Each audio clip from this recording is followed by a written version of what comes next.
Welcome to the Victoria Symphony pre-concert video for our concert that airs April 29th, which features the Organ Concerto of Francis Poulenc with soloist Donald Hunt, who is the music director at Christ Church Cathedral, where this is being performed, and Three Studies from Couperin by the British composer Thomas Adès.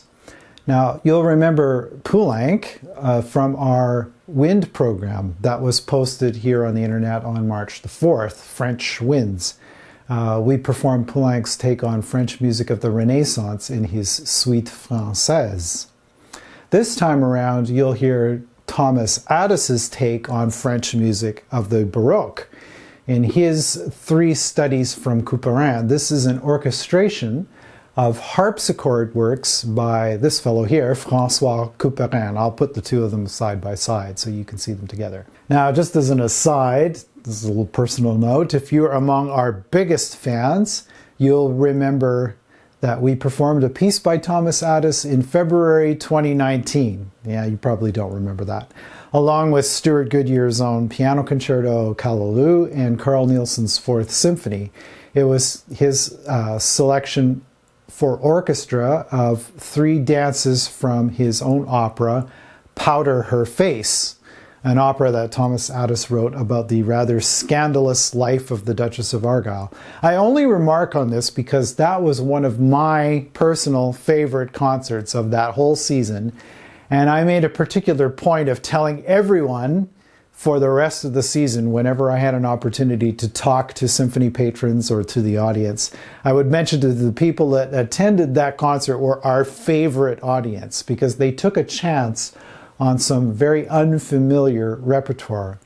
Well, here we are again, two works that will probably be unfamiliar to most, if not all of you. I checked the repertoire history of the Victoria Symphony, and the Poulenc Organ Concerto was actually performed once by the Victoria Symphony in 1976. Now, it was done in the Royal Theatre. They must have rolled an organ into the Royal Theatre for it. I don't know whether they used an electronic instrument. I'll have to go back and maybe look and see if there were any pictures or anything. It was performed under then music director Laszlo Gatti and the French organist Xavier Darras. Now, the famous Third Symphony of Camille Saint-Saëns, with its prominent organ part in the finale, that was also on that same program. Now, we have not performed with the organ in Christ Church Cathedral since 2007, so we're long overdue for this kind of collaboration. Anyway, enough of that aside, so back to Thomas Adès. This piece, as I said, is an orchestration of pieces for harpsichord. Adès himself is a pianist, so keyboard music is definitely part of his sound world. Here's a bit of one of the original Couperin pieces I'll play for you. Adès set this as the second movement of this suite, and it's the original title that Couperin gave it is Tour de passe-passe. That's the French term for a sleight of hand trick.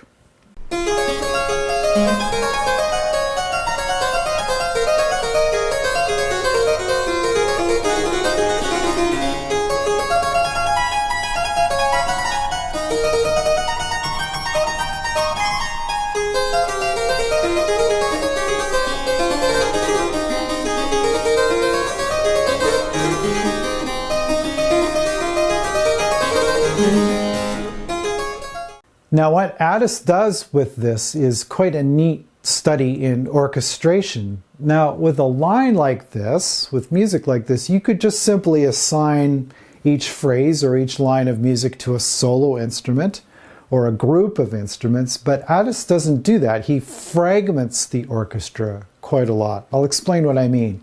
He divides the string orchestra into two 5-part groups. Normally with strings, you just have one 5-part group, you know, first violin, second violins, violas, cellos, basses.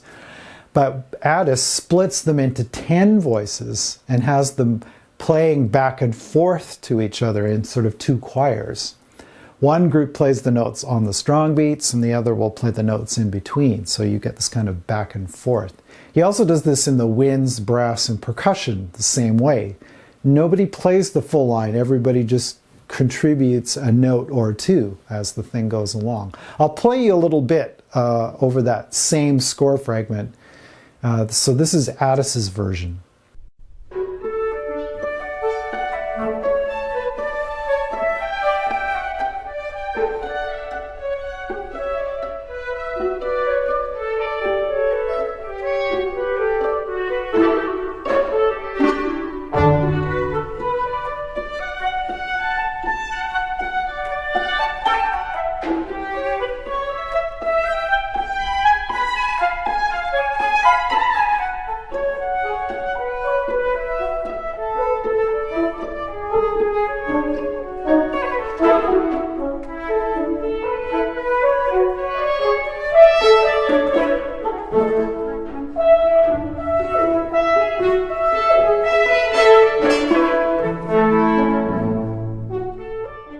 Now I can't show you all of what Adés has done with that because the score of this is so huge it won't format right for this video. You won't be able to read it.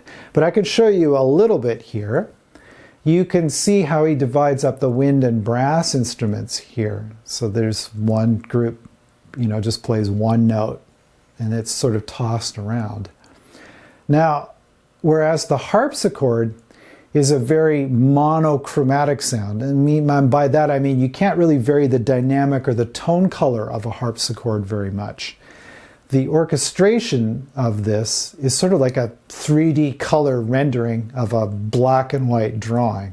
That's maybe the best analogy that I could make. And I'm hoping that they make the best use of the space in Christ Church Cathedral to achieve this. So on to the Poulenc. You'll remember when I spoke about Poulenc last time, we performed his arrangements of French Renaissance music. You'll also remember I talked about how he was mentored under the composer Erik Satie, and he was part of this group of composers known as Les Six. As much as that group was all about a return to a simpler style of music, this organ concerto is anything but. If it's a return to anything, it's sort of a tip of the hat to a Bach toccata, a massive Bach organ piece with lots of extra notes thrown in. Here's a little bit of how Poulenc opens this concerto.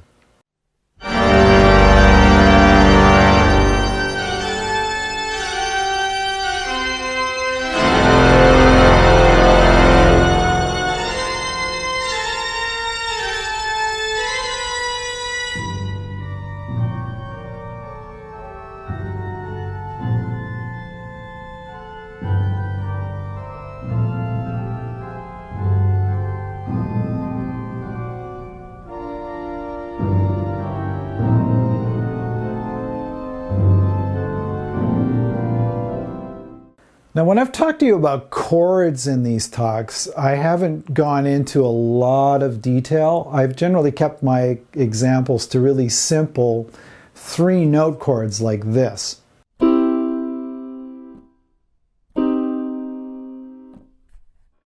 We sometimes call these triads because they have 3 notes. That was a major triad, and this is a minor triad. All that has to do is with the space between the bottom 2 notes. On a minor chord, it's a shorter distance between the lowest 2 notes. Major, it's a little bigger, hence the terms major and minor. Well, by Poulenc's time, chords became much more complicated. You would end up stacking these triads and thirds on top of each other. This is a good way to illustrate this. If you remember in one of my previous videos, I played you a typical chord sequence called a cadence.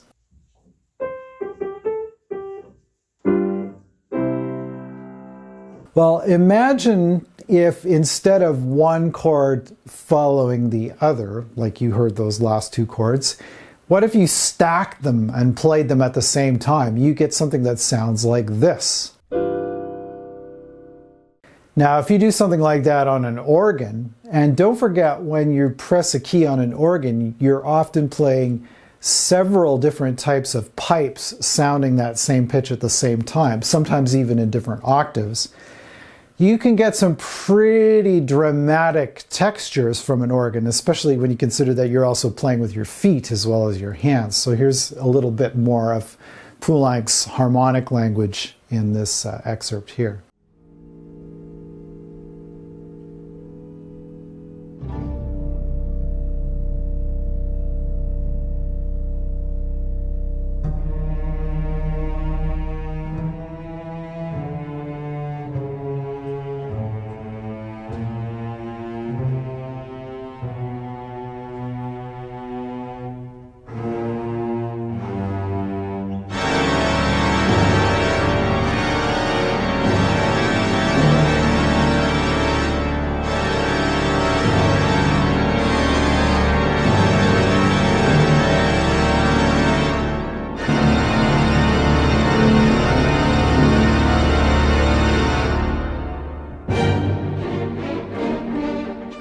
So there you have just some of the examples of what Poulenc did in this piece. Now, it's very, to my ear, cinematic, this piece. It could be a soundtrack to an extremely dramatic scene.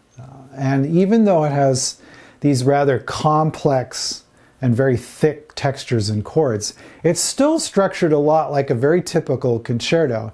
In fact, you'll hear that opening theme that I played earlier recapped in this concerto, just like you would in earlier works of this type. Now, I'm having to prepare this particular video for this concert much further in advance of the concert date than I usually do. So I've been told that we're including some supplementary material to promote this concert. I don't know exactly what that is yet, but I'm very excited to see it. As I record this, by the way, the Cathedral is embarking right now on a project to install permanently mounted remote-controlled cameras. There'll be 6 of them throughout the nave and in the West Gallery where the organ's located. They're called PTZ cameras or PTZ cameras, pan, tilt, zoom.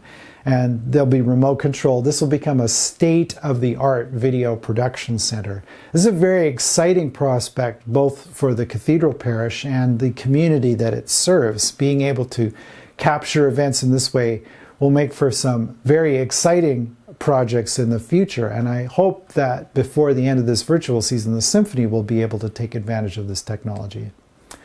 So anyway, that's all I have to say for this one. Thanks again for tuning in, and I'll see you all next time.